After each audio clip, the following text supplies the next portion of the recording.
Hello and shalom everyone. हम सब जानते हैं जिंदगी बहुत खूबसूरत है और हर किसी की एक अलग परिभाषा है। लेखक अलग से लिखते हैं, कविताएं लिखने वाले कवि अलग से लिखते हैं और सबका अपना एक्सपीरियंस होता है जिंदगी को लेकर। आपका भी होगा, जिसमें हम उतार चढ़ावों में से जब जिंदगी में से आगे बढ़ते हैं तो बहुत सारे ब्यूटीफुल एंड बहुत सारी नॉट सो ब्यूटीफुल चीजें भी हमारे सामने आती हैं, मेमोरीज हमारे साथ जुड़ जाती हैं और हम आगे बढ़ते चले जाते हैं। मैं आपको एक उदाहरण देना चाहूंगी। जैसे ये देखिए, एक नींबू है और इसे जब हम इस्तेमाल करते हैं तो इसको हम काटते हैं सो दैट हम इसको यूज कर सके।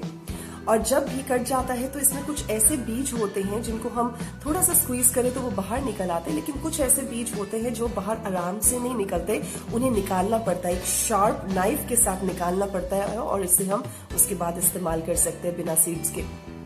ठीक है, ऐसे ही जिंदगी में कई वुंड्स ऐसे होते हैं, कई चोट और घाव ऐसे होते हैं जिनको हम बातचीत करके, अपने दोस्तों के साथ शेयर करके उनमें से बाहर आ सकते हैं। लेकिन कई घाव ऐसे होते हैं जिन्हें जब हम रिविजिट करते तो वो उतना ही दुख, उतना ही दर्द देते हैं जितना कि पहले देते थे। तो ऐसे घावों में से बाहर कैसे आया जा सकता है? My friend, that has to be dealt with. उसको डील करना पड़ता है और परमेश्वर का वचन हमें बताता है इब्रानियों 4:12 में कि परमेश्वर का वचन जीवित है, प्रबल है और किसी भी दो धारी तलवार से ज्यादा तीखा है और चोखा है कि वो हमारे जीवन में काम कर सके। यानी कि हम परमेश्वर के वचन को इस्तेमाल करते हैं, उस वचन को हम मौका देते हैं कि हमारे जीवन की जो घावों को क्रिएट करने वाली डीपली एम्बेडेड, डीपली रूटेड जो जड़ें हैं उनको अपरूट कर सके प्रभु के नाम में, प्रभु के कलाम में।